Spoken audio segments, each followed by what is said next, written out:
story about DJT and the Taliban leadership was online recently. It's just a beautiful piece of communication from one of the gentlemen. Trump said to the Taliban, and if you've heard it, great, I'm going to repeat it because I love hearing the story, even if I have to tell it. Trump said, I want a conditions-based withdrawal, that you harm one hair of one American, I will kill you. The interpreter didn't want to pass it on, and Trump said, you tell him, and he told him, and then one of the guys pulled out a nice 6x8 glossy of the Taliban leader's house, and Trump walked out. See, this is the ultimate leverage. That's it, and I hate to say it, but I love to say it. When I was writing my book on leadership, we're talking about leading with the informed consent of the people is the highest form of leadership. And then I went, I'll grow up. Underneath I wrote, but when you're dealing with animals, it's good to be feared. And that's what people have to understand. Even when I use the term, I want Australia to have an intimidating military, they go, oh no, don't say that, that's a bit scary. Good. I don't want anyone coming anywhere near us. I thought they were only in America. No, it's breathtaking. Oh man, I don't tell surgeons how to cut open bodies. I wish people would stop telling the military how to fight the wars. You want them so scared they come nowhere near you. They come cap in hand and say, excuse me, sir, may I have some of your time to discuss? Yeah, of course. And you're friendly and you're polite, you do what you've got to do. But I want them terrified of us. And so sorry, I've drifted off, I got a bit excited there talking about that. But the leverage is real, and the leverage spans from gentle discussion through to I will fucking kill you. So you've got a choice here. And that's the way these wars are fought. It speaks to the other point that wars are a racket. Now, Trump has shut down how many wars? 8, 10 wars? Why? Because he's a good negotiator? Yes. It doesn't mean he didn't threaten brutally. You and your family will be evaporated if you don't evaporate your crooked relatives. And then when we call, you're going to pick up. And that's basically how it went. That's the way it has to work, because war is a racket. Once again, I've got to correct you on one thing. Leaders of wars don't risk anything. As you then corrected yourself, you said, well, they'll risk other people. But war's a racket. We know that. War's a racket. That was the book by General Smedley. Butler, thank you. General Smedley. It's a war's a racket. So when the money stops, guess what? The war stops. Then I used to sit there and laugh. I'd watch the news and there'd be, this freedom fighting group has been fighting for 15 years against this group. I'm thinking, bullshit.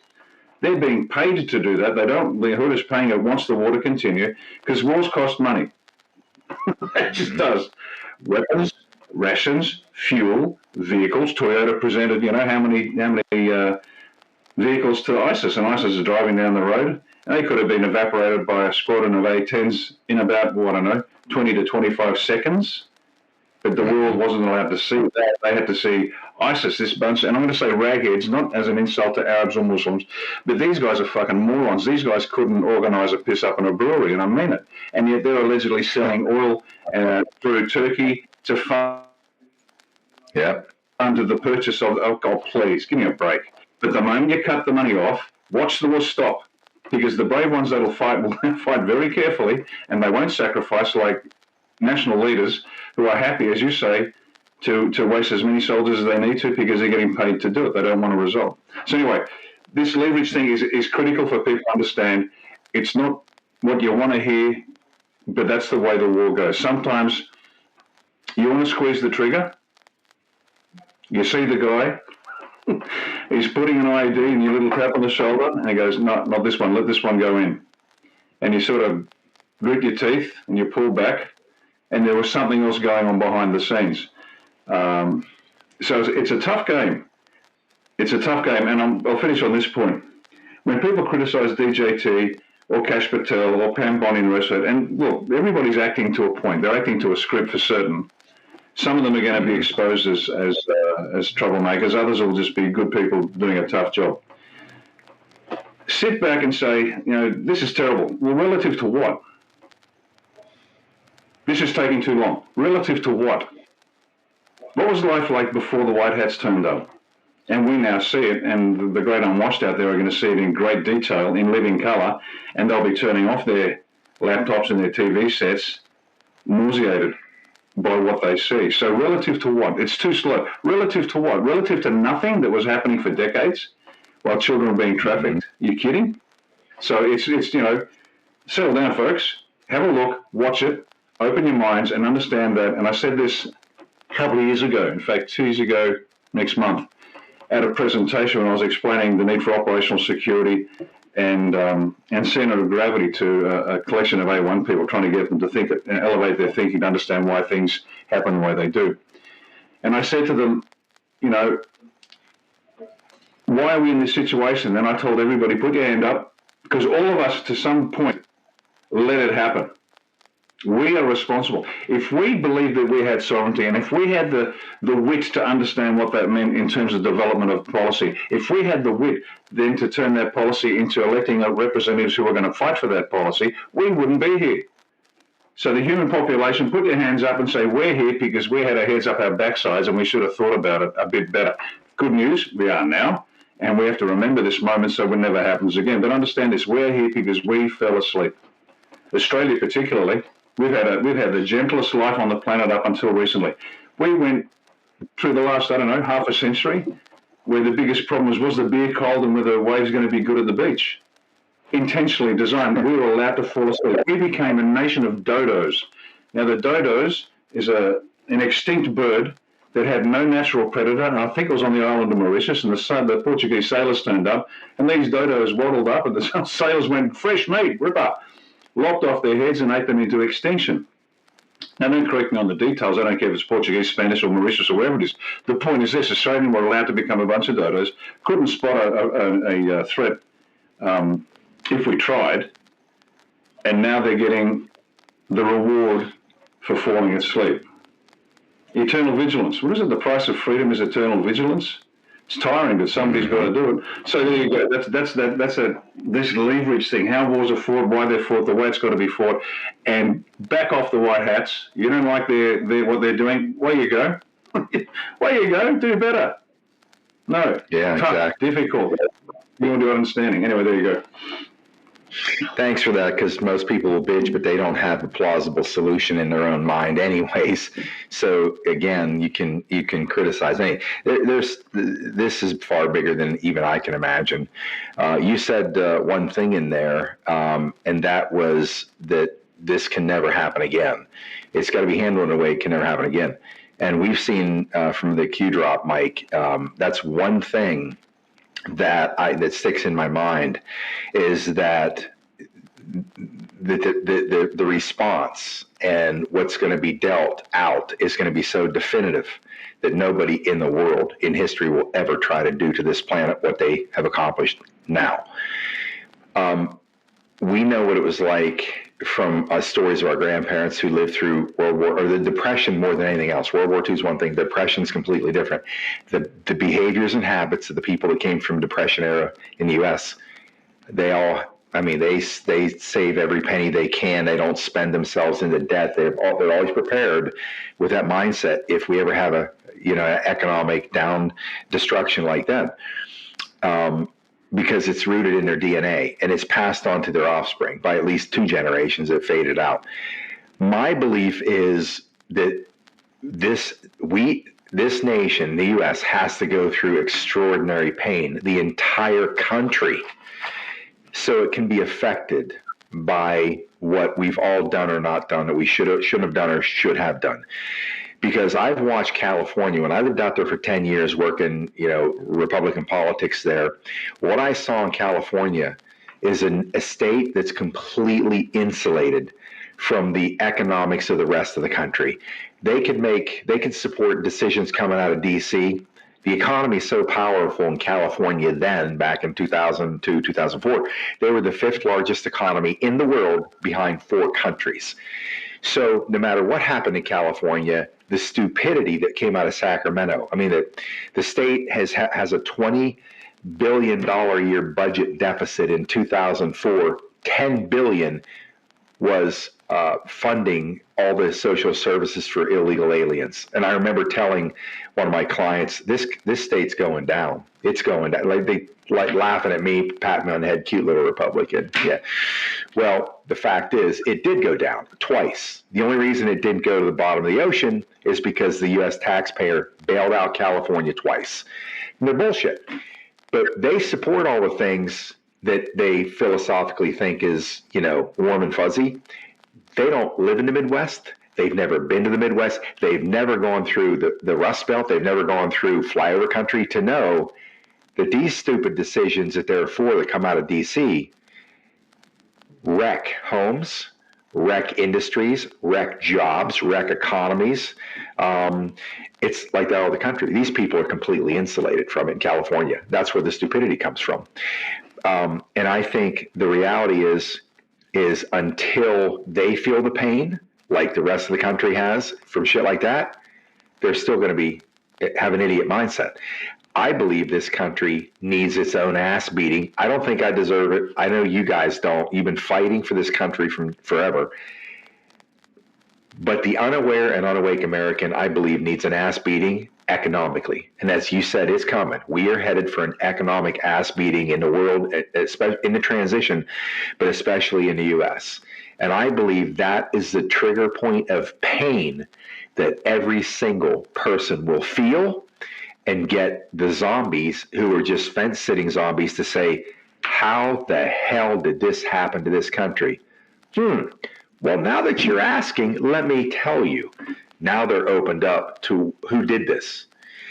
And I think that's what seeds the rest of the country with this blowback internally in their own soul, because realize we fucked up.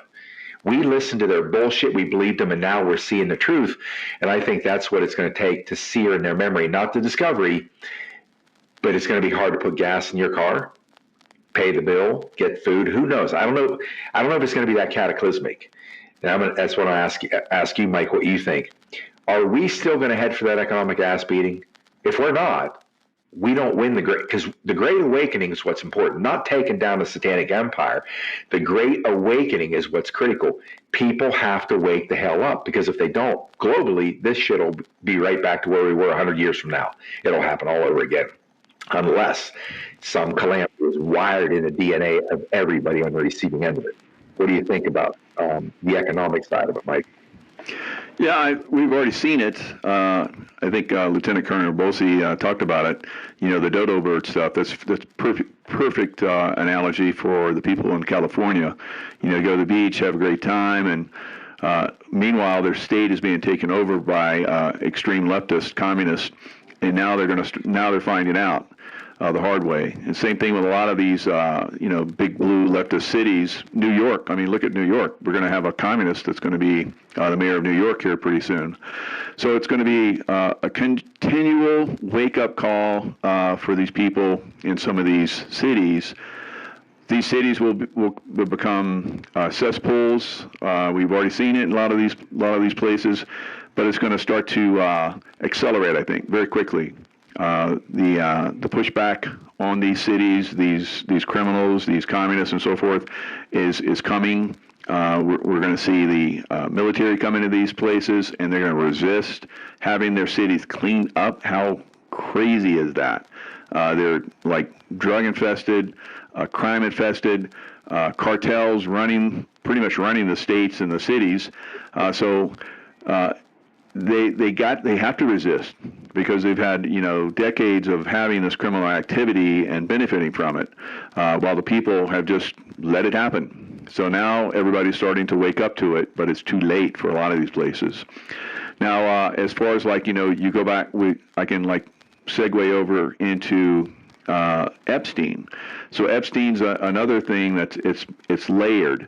So when I was in Tier 1 and then in the CIA, I saw the layering. So you expose a certain thing so that everybody can see it, but you don't know how deep it goes, how many people are actually being taken out. So they let you see the surface layer. That's the Epstein. We've seen some of the lists. We've seen pictures of Clinton with Epstein, and people, pictures of little boy Bush, playing with planes, crashing into the Twin Towers and so forth.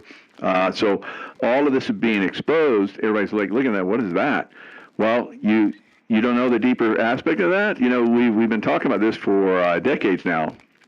I mean, just recently, President Trump went over and talked to King Charles III, and then he leaves. And yesterday we had Prince Andrew voluntarily gave up his titles, and from the pressure from King George or King Charles III.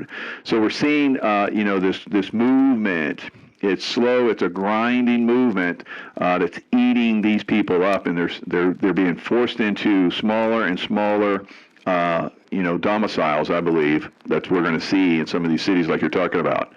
So, all of the people that had all this control, they're losing their control. The cities that had this criminal activity, London, you name it. Criminals running London, the mayor of London, another, Muslim that is, same thing in New York.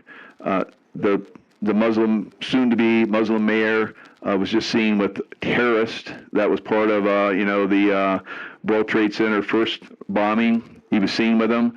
That should be shocking everybody, but it's not. So everybody's like, he should be gone from right now, just by that picture, but everybody's like, they're going to vote for him. They're going to vote for him. He's going to be in office. So they're going to learn the hard way, but they're being forced more and more into these big cities, and they're being squeezed into those big cities, and we're going to have military come in, and eventually it's going to be, it's going to be game, all bets are off. We're going to come in and we're just going to clean this up.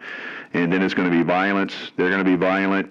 And it's going to be some of these cities, like we've talked about for years, are going to be destroyed. Well, here's what I'm thinking that ends up, this would be a great strategy, and I think it'd be an effective one psychologically as well as karmically. These cities, they sent the National Guard into to start getting the job done, ICE or whoever, to clean these places up. These places, after all that they have seen and what this country has endured, and they would elect this clown, if they actually elect this clown, and let's say somewhere in LA or wherever, San Francisco, electing these kind of clowns, I think it's going to get so bad, and I don't think Trump and the military is going to do shit. They're going to let them be torn to pieces, these people destroying everything in sight, and make these cities beg for Trump to send in that military. I think that's what we end up having. They'll be literally crying, please send in the military. You talk about a massive bucket of defecation coming down over your head for the rest of your life. That's never the smell will never wear off of these people because they led the charge to have their city destroyed. And when it was virtually destroyed, then beg for the guy that they were attacking for sending in the heroic rescuers. I wouldn't doubt for 1 second if that's Trump's strategy on those type of cities. What do you think, Ricardo? Yeah, we're seeing that already. They cleaned up Washington, D.C., and then immediately the videos popped up. Gee, it was nice walking down the street without getting robbed, raped, whatever. So, again, it's that predictive programming, which the White House is just using the techniques of the Black Hats because it works. And so people think, okay, well, there's a better way to live. Look at what happened to D.C., but you're dead right. They will die in a ditch until they're begging. This group falls into the category what we call the yellow hats. The yellow hats, psychologically, timorous souls. I mean, they're just frightened. They will sell their children's health rather than face any challenge, personal challenge, which they did with the jab. But the yellow hats will never move because we analysed the demographic breakup of the population. And the yellow hats will not move until the pain of staying where they are is greater than the pain of the unknown. These people will not step into the unknown. Never do it. As Mike said, smaller boxes, they stay there, right?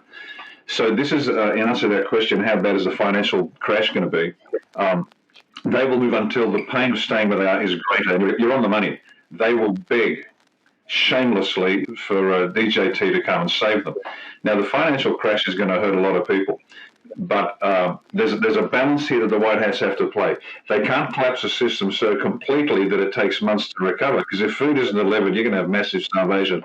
Black Hats win. The global supply chain works on just in time rather than just in case. In the old days, we had just in case. You had a ton of stuff at the back, and if you needed it, it was there, and you accepted the cost. And this is all the financial.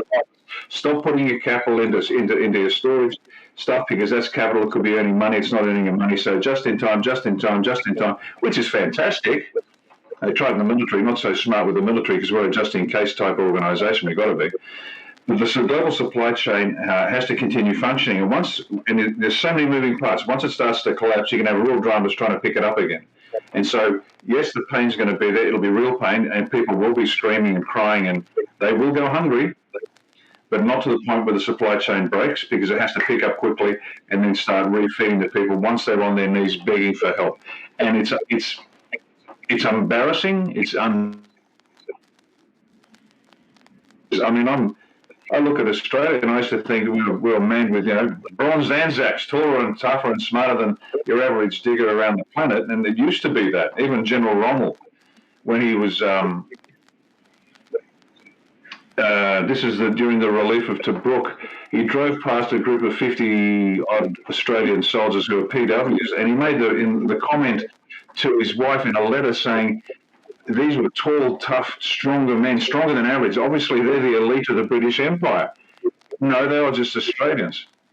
Interestingly, though, and to your point, how much pain do we have to feel? This is the same British stock that came in 100 years earlier. And so the same stock, British stock, basically, in an environment, Australia is a tough country. We don't contend with God. God just sits back and lets nature crush us. The farm, you got to have a big heart to farm in Australia, because it is a tough business. It's a tough country. And so that capacity to endure it was built into us as a nation. And so when we did go to war, First War, Second War, these bronze Anzacs turned up, and they were accustomed to hard work. They were accustomed to tough conditions. On a personal level, growing up around the kitchen table as a little boy, I'd hear the war stories of my parents and grandparents, because I was born in 60, so I've been around the block a few times, and you can do the maths to figure out how old my parents were in the wars. My mother's mother and father, my maternal grandparents, were with the partisans in Yugoslavia, and my maternal grandmother, she was tough as old boots, and I know my grandfather loved her because they met on the battlefield, killing Germans together. He fell in love with her there. What a love story. Oh, yeah, it was fantastic. Other side of the family, my paternal grandparents, he was a major with the fascist army, and his wife, my grandmother, she was an Austrian. And so the stories we heard set a high bar, you can imagine, right? And my dad tells the story of being strafed by a Spitfire as he's being pushed down a pram down the road with by his sister. And so when I hear people whine about, I didn't get my Twist 11 with my Frappuccino. Have fucking toughen up, princess. Life is tough, right? You're too soft. You're not built for life on Earth. So what this is going to do, hopefully, it'll hurt enough people so they can start telling stories about what bad looks like. And the kids have to hear this. And what did you do? And hopefully they'll say, well, we risked everything for you and your future. And there's enough of us out there that are doing that, not just us on the screen. We're the lucky guys that get a profile.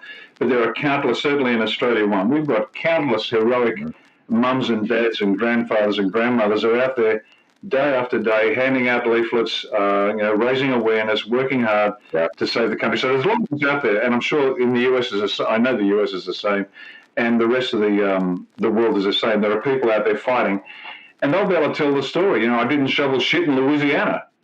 I actually did something, and that's what the kids have to hear. And this is the foundation of it never happening again. No, you don't want this. I saw it. We got a whiff of it. It's no good. So straighten up and fly right, and make sure you prepare for the next generation. Well, I'll tell you that leaves an indelible impression when your parents or your grandparents, who you dearly love, are telling you how the world was and what they had to endure to get there. I remember my grandmother telling me after World War II, when VJ Day, came through and it's announced, and she said it was unbelievable. People were pouring out into the streets, throwing rolls of toilet paper like streamers, like there was toilet paper like covering everything, and that's how they were out there celebrating and dancing and hugging each other because, quote unquote, we had won the war. And certainly, we haven't necessarily learned the lessons of our fathers because of the situation we're in. I want to ask a question. Many have tiptoed around this question for a long time. And I think, based on what I'm seeing, that we're inching closer and closer to a reckoning in this particular arena. And that is the post that was dropped. And I can't even remember the context this drop was put out that day. Can't remember the context, but, and it was a short one, that said this: "We are saving Israel for last. There is a reason why not mentioned here a single time." And that was it, right? So here we are, and that post might have been 2019. Here we are 6 years later, 5 years later. And I started about, in fact, I was out overseas last week. We're on a boat. I wasn't getting off the boat to these different, historical sites because of my ankle injury. So I had extra time where I wasn't on these off-boat excursions in Egypt and other places. So, of course, I'm rolling through social media. And what I noticed is this trend that's just, it's like a slot machine. You're on Instagram and it's talking about Israel, something about Israel. You scroll up to the next one and it's one. I started compiling links in an email to myself that's now about this long, of all these links, like dozens and dozens of them. And there's so many people coming out exposing the truth about Israel. And I'm like, holy Mary, Mother of God. This is headed toward a cataclysmic moment. And what that looks like, I don't know. But I've said since 2020 many times on this radio show, starting that in the summer of 2020, that Israel is the Bolshevik outpost of the Khazarian mafia. That's a fact. You look at Benjamin Netanyahu. The guy's born in Poland, I believe. He has a Polish last name. He changed his name to Netanyahu. All this backstory about where we are today with Israel, the conflict with the Palestinians, the truth's coming out about all of it.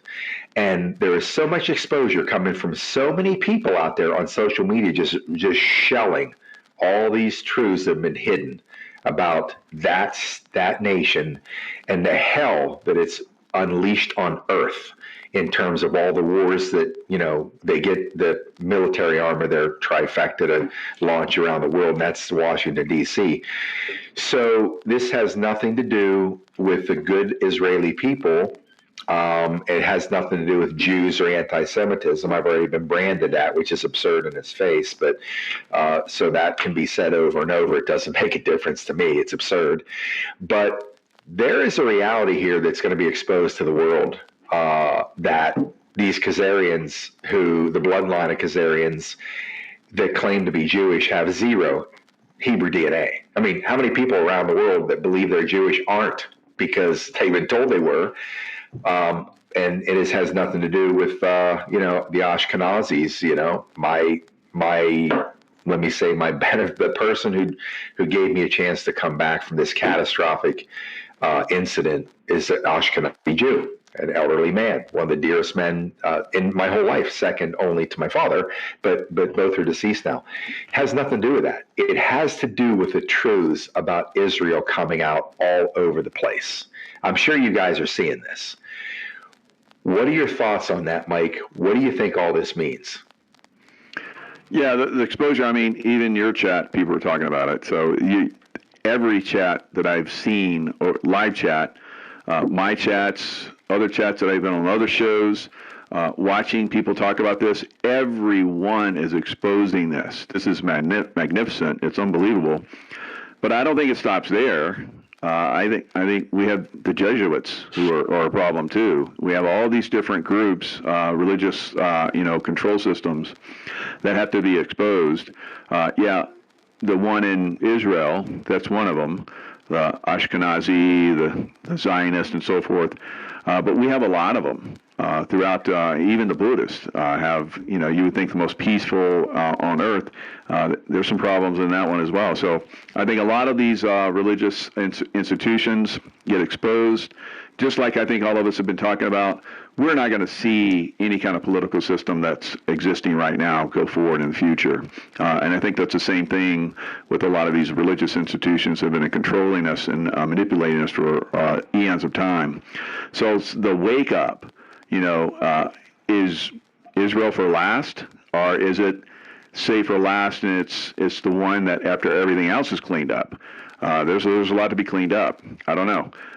So possibly, will that be the last one that gets exposed, and then we see all of the other ones because we exposed that one, and all the other ones are like boop, boop, boop, boop, boop. It could be, but yeah, there is a massive movement.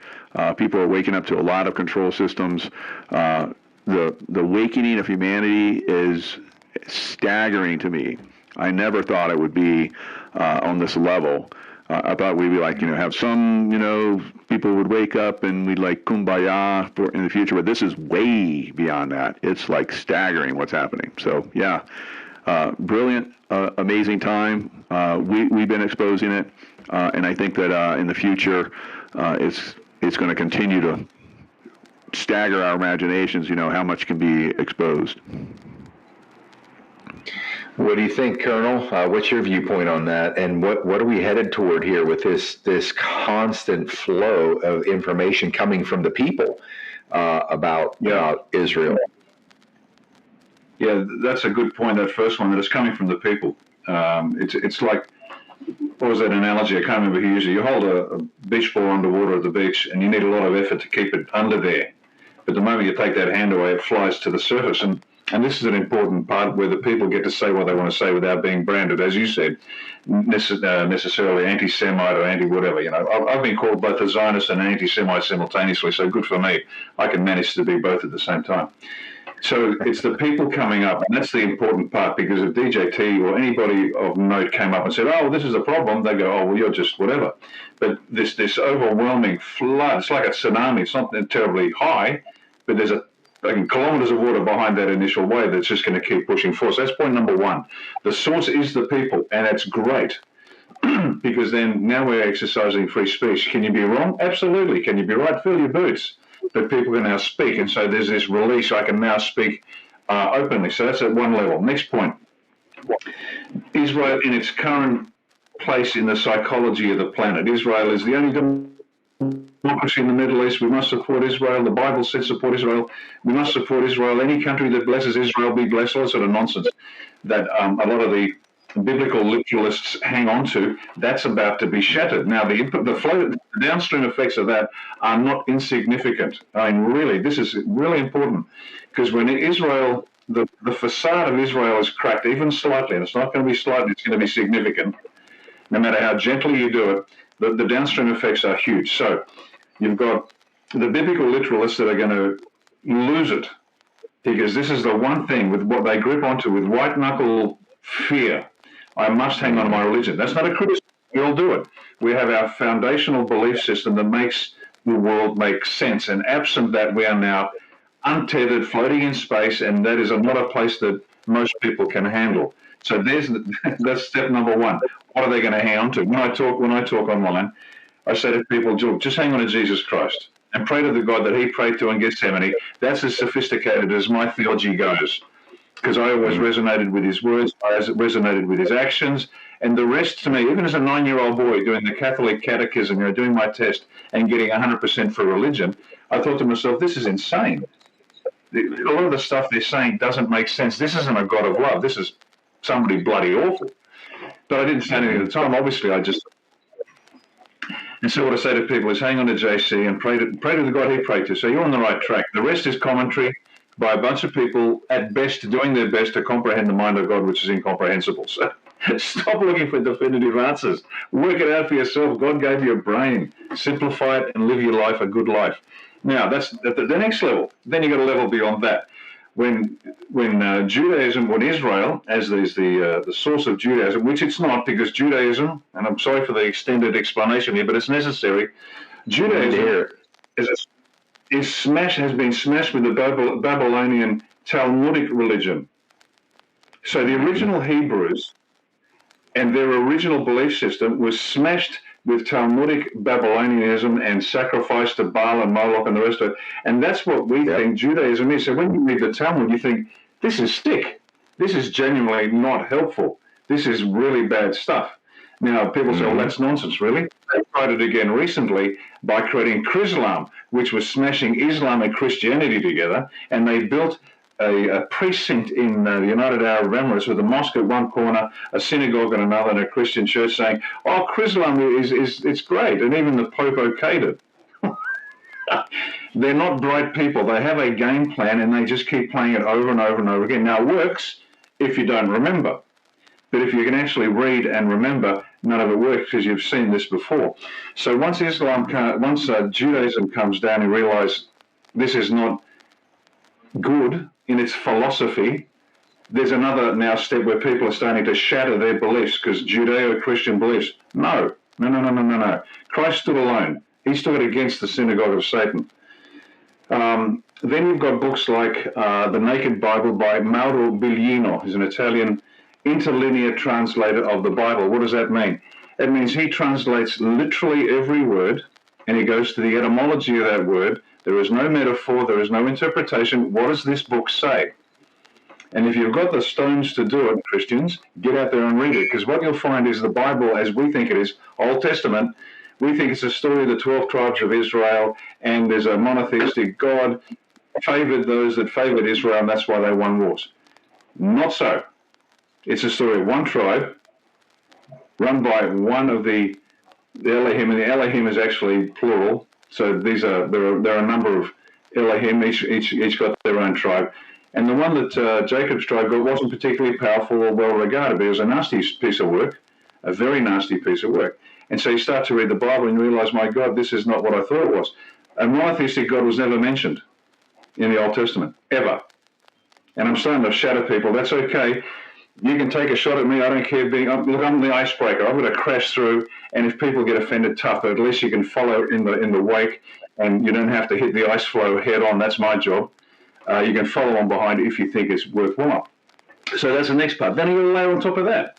Then you realize this thing has been controlling the planet for 250 years in a very practical sense, and the implications of that. So all the lies just in the last quarter of a millennium, let's say, and the Masonic filth that is tied in with that as well. Is that enough? Let's keep going, because this is why Israel's lost. So I'll say it again, the downstream effects of Israel being revealed goes back, as Michael just said, eons. It goes back eons. Because then you start talking about, well, hang on, who were these guys? Well, you start investigating, these were the slave masters for the human race. What do you mean the slave masters for the human race? What do you mean they were designed to be smarter than the average bear so they could keep us in check? I don't understand what you're saying. Exactly. Got to do some research. Even that's not enough. Let's keep going back. Let's go back further now. Let's go back tens of thousands of years. And the battles over India. And what turned out into the Hindu religion, which is a stratified supremacist religion like most of the others other than Christianity, where they describe battles in the sky, which sounds a lot like Star Wars. And so once again, it's not just about Jaime running the local kosher deli. It's got nothing to do with it. As Israel collapses, the flow-on downstream effects of what went before, people are going to lose their shit. And that's what I say to them. You give them something to hang on to. And the Christians have got something great to hang on to. That's Christ and the God he prayed through at Gethsemane. Hang on to that and you'll get through this. I feel for the other religions, because they're going to be just as exposed. The Jews are going to lose their stuff. The Hindus will lose their stuff. The Muslims. There's no evidence that Muhammad ever even existed. None. Zero. Nothing. First mentioned 100 years after he allegedly did what he did. All nonsense. Fabricated. By whom? Good question. Them. Why is it similar to Judaism? Good question. Why does the Quran mimic almost exactly the rules and regulations of the Old Testament? Do you research? So it's a very long answer, but I had to give you that because it's not just a matter of, as I said, Jaime the local kosher deli. Nothing to do with him. But when Israel goes down, everything now is up for grabs. Every fundamental belief that everybody on the planet has, except maybe a few tribes in Papua New Guinea, everybody's going to be in pain. and they're going to have to move through this. But as I said at the beginning, unfortunately, people haven't done the work. Those that have are in a better shape to handle it. They'll still be in pain. But a lot of people are going to say, I can't handle it. And I'm sorry, it's too late. We've been at this for years. Some of us, I've got some people in my organisation, they've been at this for 40 years, saying, yelling into the wind, the poor sods, I feel for them. You didn't listen. You laughed. You went back to football, beer, surfing, in Australian barbecues, not caring that your kids are getting jabbed. They died. You didn't care as long as you can make your mortgage payment. Your value sets are being tested. You must now, you've enjoyed the benefits. Now you're going to pay the price. It's going to hurt, and it's going to hurt a lot. So that's why Israel last, downstream effects, global collapse of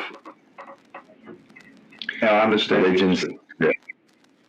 Well, I'll tell you, that just falls completely in line with the information I got from secret space program whistleblowers that talked about when there is that reckoning that we're all waiting for, and that is the reveal of non-terrestrial activity, existence, far beyond our capabilities at this time, billions of years more advanced in every way, shape, and form, when they drop themselves into our sphere of acknowledgement, then the one thing that's going to set off in motion, it's going to shatter the concept of religion and all religions as complete fraudulent lies. All of them, all made up by these controllers, again, to separate us, and we don't even use common sense. Like, okay, so you're going to have a handful of children. There were 5 in my family, and you're going to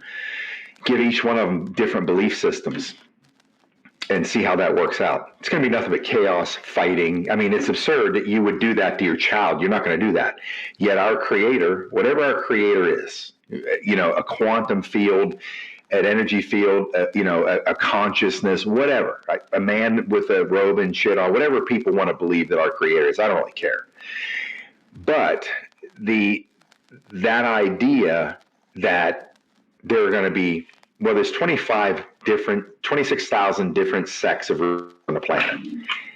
It grows more absurd by the century, and there'll be 5,000 more in the next century, and it makes no sense whatsoever.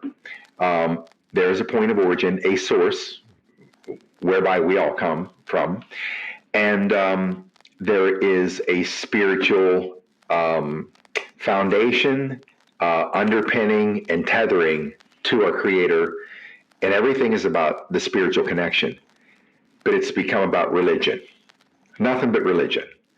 And so what I say to my Christian brothers and sisters, that certainly will go ape shit, and they hear me, people have walked away from my channel because I talk like this and have been for 5 years. The simple fact is that Christ existed on the planet. There's proof everywhere. There's proof that Christ for 18 years was on a walkabout through India, Tibet, Iraq, studying with people of high consciousness, whatever you call them, Buddhists, shamans, people of very high consciousness. And he was able to raise his consciousness likely to a higher degree than probably any of them, and create these miracles that are guided and directed and facilitated by working in concert with the laws of the universe, which is quantum physics. The consciousness, thought process, the vibration effect of it, all of that is affected by consciousness and thought. So yes, how can you walk on water? Your consciousness is so high, vibration is so high that you're so light, you're a light body walking on water, you're doing all kinds of amazing things. And we call those miracles. There's no such thing as a miracle. Christ said, these things you will do, and even greater than I. These things, he didn't say miracles, right? Didn't call them miracles. These things you will do, and even greater than I. We're supposed to swallow the idea that these are just miracles. Christ is a magician. He's a magician. He was the magician. Again, we are taught to regurgitate the bullshit that they teach us in Sunday school or church or whatever about this doctrine called the Bible. And I have mine right over here. It's sitting right over there. Since I was 12 years old. It's 48 years old. I still keep my Bible. It's very critical to me. I've read Proverbs and Psalms so many times, man's relationship with man and man's relationship with God in Psalms, trying to get that understanding. It doesn't come from a judgment. It comes from extensive study for 2 decades to realize this is bullshit. Not all of it. There's very valuable, important aspects of that in there. That's why I keep it, and I still go to church. I don't go to church often. Pastor Bob Joyce is my pastor, but he's 5 hours away, so I go when I'm cruising through town. I always have to be there because here's a man that has a spirit that he gets it. He doesn't say it like I do, but he knows exactly what I'm saying. He keeps saying God is inside of you. You got to go inside to find God, right? I'm like, he knows what I know. He's saying it in a more palatable way. But I look forward to religion being smashed to pieces and its grip on humanity being the end all of finally having the spiritual consciousness freedom to directly connect to our power source. And all the other bullshit is washed away, the fluoride and the propaganda and all the bullshit lies about religion, the Bible itself too. Very powerful book. I mean, it's one of the most powerful books on earth. One of the two. But there again, if it was complete and it was 100% true, and I say both, 100% true what's there and fully complete, the truth and all truth of our creation and the important avatars. How do you explain millions of children being butchered in underground tunnels by Satanist lunatics and killers if it's so complete, right? Religion's had the most dramatic impact on the human species, yet we have a murder machine that's going on Earth every year by the millions. So you're going to try to tell me that the Christ consciousness is at its full power coming out of the churches and from, the systems that project it onto us? I dare say it isn't, because I know the power of Christ, his message, his truth, and his life would have demolished this thing literally overnight. We all know Christ has that power, but people can't see it. We live in a satanic realm on earth. How the hell that happened? Because they're not telling us everything. They're distorting Christ's message in so grave ways that it's led to the hell on earth that you and I don't have to endure. Mike doesn't, but there's millions underground in these tunnel systems and horrific, brutal, bloody situations that they're living every moment of their life until they expire. So therefore, where's the power? Where's the divine power to end all of this? Well, it's there.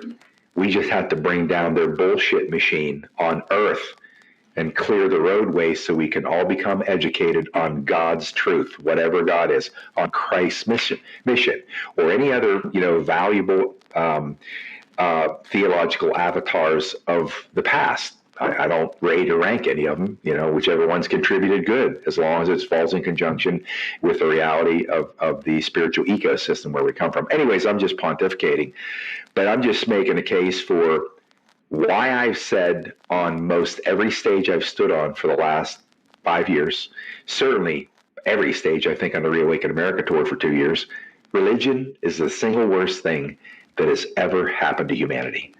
And these are some of the biggest church stays in the country. I've said it, and I've never been run out for saying it. You just get an applause, and I get the pastors, every one of them, saying to me, "Thanks for doing what you do. We love your show. We love your work." And I always just look at the wife and say, "You actually allow him to listen to my language?" And they always laugh about it. But I think that's going to be a big turning point in the world right there. And you're right. It's going to be cataclysmic in the psyche of humanity. And these guys from the secret space program said the psychological devastation is going to be so bad on the planet that there are going to be some people who won't recover. There are going to be some people who you're going to have to get them out of bed, feed them, your parents. You're going to have to feed them, clothe them, bathe them, whatever, because they're going to be in such a psychological state of realizing everything we've been lied to about, specifically religion, has been a complete fallacy, and they're going to have one hell of a time recovering from it. And it's going to take us, people to take care of them like infants until they can finally get their feet out, get it underneath them. The con of all cons. Anyways, that's just, I'll let you guys pick up the footnotes off of that. Yeah, you look at the religion like you're talking about, and you go deep into it, and we're talking about the child abuse and so forth. Every religion that I've looked at, I've been in the Middle East quite a bit. Islam is like horrific with children, and the same thing with the Catholic Church. We've seen this, yet they still exist. I mean, that should have shut them down completely, just that alone. But yet people just look the other way and allow it. So I agree with you, Scott. There will be, once it's really fully revealed, all of it, then people are going to be like just dumbfounded, and a lot of people are going to check out. A lot will probably check out themselves, right? And then we'll move forward. Those of us that have been, like Lieutenant Colonel Bosey's been talking about, we've been telling you.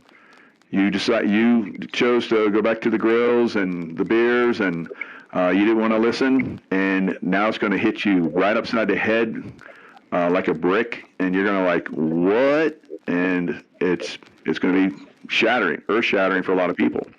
But we'll pick up the pieces, and like we're all saying, I think we're all in agreement. It's going to be a better world, but there's going to be a lot of people that aren't going to, be able to handle a better world. They've been living in a world that's extremely corrupt and horrific, and they've been agreeing to it, and they're going to feel bad about that. Now we've seen military guys, once they wake up to the reality that they have been used in a lot of these battlefieldescapes, they go into an extreme PTSD, and some of them take their lives. We'll see the same thing, like we're talking about with a lot of these people that have just marched to the beat of the political systems and the religious systems and the educational systems and so forth. It's going to shatter them all the way to their core, and they're not going to be able to make it. Mm-hmm. So you think there will be a lot of people will just commit suicide, Mike, because they just can't take it? Or it'll be like you're talking about. They'll just won't get out of bed. They won't feed themselves, and they'll just expire, just starve themselves to death or something. So, there's going to be a lot of that. I get asked sometimes how I can handle all this shift so quickly, and it's not quickly. It's like, I wrote my book, and someone said, how long did it take you to write it? I said, about 55 years, or 59 years, because there's all that life experience. But let me give you the moment where I knew I actually started examining this stuff and had to dismantle my own set of beliefs and then reconstruct them. I was actually in the SAS regiment. I was the adjutant. I'm sitting in my room overlooking the sand dunes at Swanbourne, just sort of mind in neutral, just staring into space. And I saw this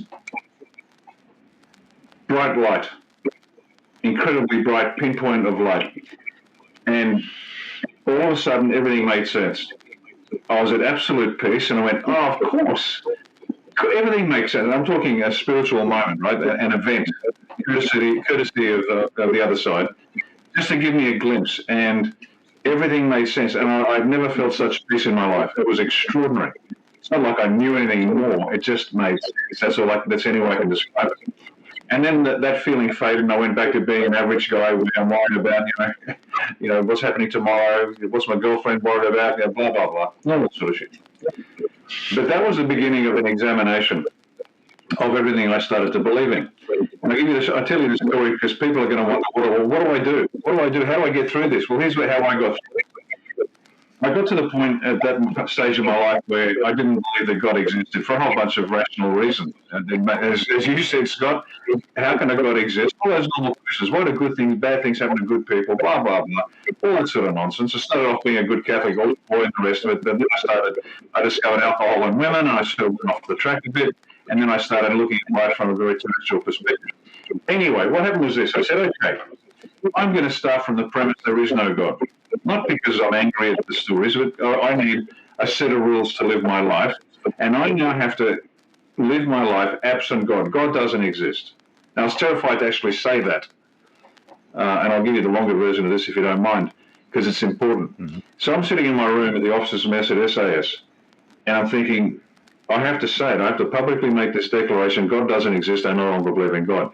And all of a sudden, I got this image in my mind's eye, but it was more than an image. It was an experience.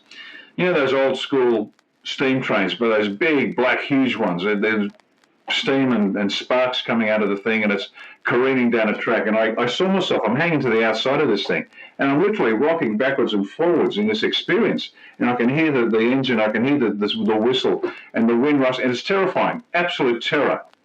Absolute terror. It was. I've never been so scared, and I mean this, in my life. This is the most scared I've ever been, because I have to say the word God doesn't exist. Here's the funny part. I was afraid that if I said it, he'd destroy me. Anyway, so I'm hanging onto the side of this engine. And I went, nah, you've got to do it. And I went, bang, and I let go. I said, God doesn't exist. Now, here's what happened instantaneously. I'm back at peace, and I am hovering alongside this train. The train's still careening backwards and forwards and smoke, but I can't see it, and I'm not affected by it. So I'm at a profound level of peace. I went, well, that was easy. Good for me. That moment passed. And then being sensible, I said, okay, since there is no God, there are no consequences to anything I do. I can live my life any way I want. I can rape, murder, steal. Yeah, it doesn't matter. It just doesn't matter. Now, I didn't believe that as a philosophy. I was starting from first principles. How am I going to live my life absent this theology, ideology, moral construct, set of values that I've been given since birth? How do I now consciously, as an independent, sapient being, live my life in this world? And so I very quickly transitioned from I can do whatever the hell I want, hooray for me and to hell with you, to thinking, okay, well, I don't want to do that because I know what a low-trust environment's like. Everyone's carrying guns and you're afraid you're not going to make it through the day. Do I want to live with that? Long story short, over a period of time, having now started to read deeply on just about everything and anything, I went to the university, I'm reading the special and general theories of relativity, I'm reading everything I could about anything to start front-end loading my brain with data and information upon which I could build a serious value set, a serious philosophy for my life absent God. The hugely amusing thing, and I'm sure God was sitting back giggling to himself at the time as I'm going through this process, I got to the conclusion, you know what? If I live like Christ, I think the world would be a nice place. And I examined all the alternatives, and I went, that's it. Just live like Christ. Live Christ's life. And then I almost got sent back to 1969 at Macaulay Preparatory School in Rose Bay, Sydney, New South Wales, where the little boy heard the stories of Christ who left the 99 sheep to go recover the one, and all those meaningful stories that set me on a path. And I went, you know what? Let's just live a Christian life, but not the church. Live Christ's life, live Christ's words, live his example. Now, I get it wrong regularly, spectacularly wrong. That's not the point. The point is I know who I am, where I'm going, and how I'm going to get there. And it comes back to that point that you were speaking about before I came on, Scott. We were talking about being a man. Men have to step up, and men aren't agreeable. Men have a set of values. They know who they are, where they're going, and when those values are transgressed, they have the courage to stand up and say, you don't do that. It doesn't mean being an asshole, but you stand up for what you believe in. And, do women like that? Well, apparently they do. I'm not going to wax lyrical on that because I've been married 3 times, so, I'm not the guy to ask that question. What do women want? Not a clue. What do I have to be, though? That much I know. I've got a goal. I know who I am. I know how I'm going to get there. I have a set of rules that will determine my behavior. I will not breach those rules. Because having done that in my earlier life, I can tell you to be free of it is something I never want to lose. Because that guilt for having, like my first wife acting like a complete jerk, like a lot of guys do, and to be free of that now, having apologized, having, faced what I was, my act of contrition was sincere, and I am now free of that and moving forward. I can tell you where I am now is great. I will never transgress those values, those beliefs, those rules ever again, because the pain is just awful. To be free of the pain is magnificent. So I tell your listeners that story because it's important. That's just the way I did it. It works. It requires effort. Sometimes it requires struggle. But you better start now, folks, because what's coming will shatter you. What we're getting isn't Earth 2.0, old Earth 2.0. This is referred to as a new Earth and a new heaven, and they are very specific terms you need to study. Okay, Mike. I love you because you live this. You get it at a deep level. I'm still sort of like a child trying to grasp my way through this stuff. Man, I've got a different job to do other than you, so I do my job my way, you do your job your way. Everybody gets to enjoy the show. Scott does his work his way, and it's just fantastic. Everybody gets to watch and pick and choose. But I guess my final piece of advice, if you want to hear it, is get going, folks. Start examining who you are, what you want, how you're going to get there. For you, this is your life, not mine, Scott's, Mike's, anybody else's. Even Donald Trump's not God. Neither is Mike Flynn. Okay? So start that journey now, because if you wait, it'll hurt even more. So that's how you get through this. That's how you can handle it with a level of equanimity worthy of a man. And I'm talking to the men here, because men, if you do it, your family will do it. A father that prays, the family prays. It's just life. Sorry, ladies, that's the way it works. So, men, we have to step up. We have to become who we have to become. And we are what we were created to be. So your job is to find out what we were created to be, what you were created to do, and apply those Christian rules, Christ consciousness rules, to how you live your life. And before you know it, people will be following you, and you don't even know why. That's a fact. I think the three of us have certainly found that out in the last 5 to 8 years. And the reality is, folks, is this: men, stop being a fucking doormat to anybody around you, to your own wife. Stop being a doormat. You better learn to become what a man is, because in this transition, you're going to have to be prepared, because it very well may not be pretty. It may be tough, and it's going to require some courage from the household.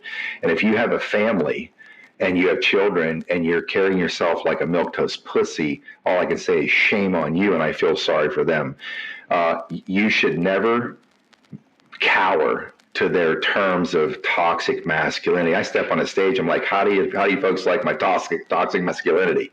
I take all their words and I use it against them. I make it fun. I make it, it's a Saul Alinsky approach. But that's the problem. If we had men that still remembered who they were when they were born, at least in the prior generations, the Gen Z, we wouldn't be in this situation. But I'll also say this, in kind of closing out the show, is that what I'm not saying, folks, is throw your pastor out, stop going to church. No. You continue to go to your church every Sunday if that's what you do. Have that relationship with your pastor. These people are doing the best they can with the knowledge that they have, number one. Number two, what's important is the intention more than anything else. Even if we don't have a complete understanding of all of creation, of God, what God is, what it represents, of all of Christ's life or things they've hid from us, that's not the point. The point is your intention. That's why I love living here in Texas in the Bible Belt. It's with a couple people yesterday, excavators out on my ranch, talking about fixing some things up over there. And once again, another Texas rancher is bringing up God and bringing up church. Well, I love that. I love that, because here are good men with good intentions, and that's a very important part of their life. What I would say is continue on the same pathway, but open your mind and your soul up to the full truth that will come from your Creator, from the direct source, if you learn to shut the hell up and stop praying for shit. Start meditating. Have a blank mind. You cannot learn anything when your mouth is going, please this, please that, give me this. We're taught to pray, and praying is talking. How about silent praying? How about just being in the dark, disconnecting from anything that affects your sensory perceptions, and let this force infuse you with the spiritual wisdom that'll make you say, holy crap, now I understand. That's really what I'm saying. I'm not banging away on church, pastors, or religion. It's hard to let go of. It was very, very, very hard for me to do what I did in 1999 on that freeway and do this. And I said it, F you, fuck you, I'm done, drop the anvil. I don't give a shit. I'm not living another day like this. It was tearing my soul to pieces. And when I did that, I was totally free from that moment forward, and it allowed me to go on the pathway of quantum physics to try to understand the blueprint for the universe. But you know what it did? It brought me full circle. One night, you had your experience, Ricardo, so did I.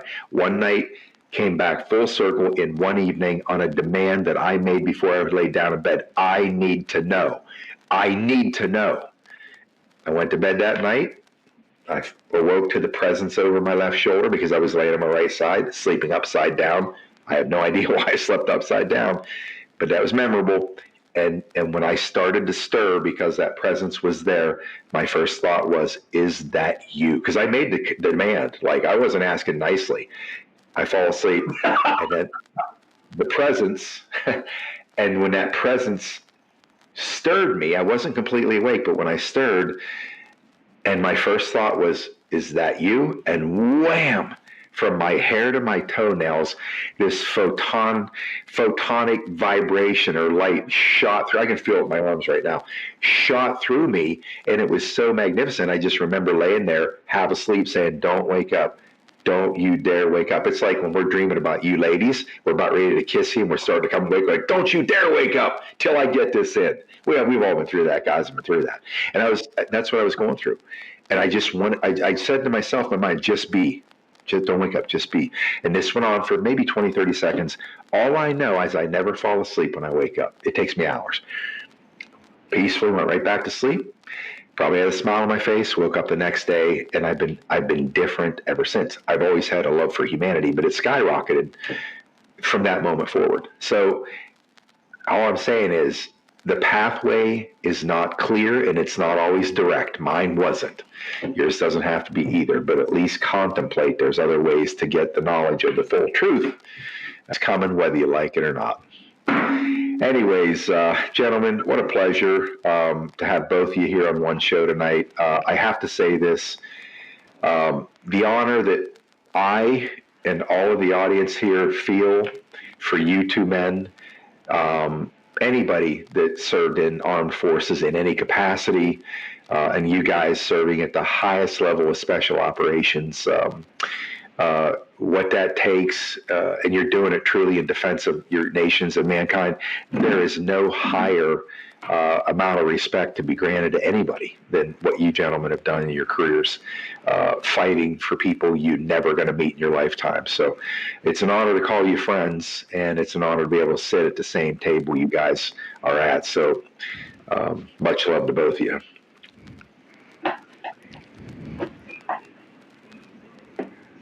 Wow, those are the most powerful words I ever just heard from these two men right there. I'll be damned. Anyways.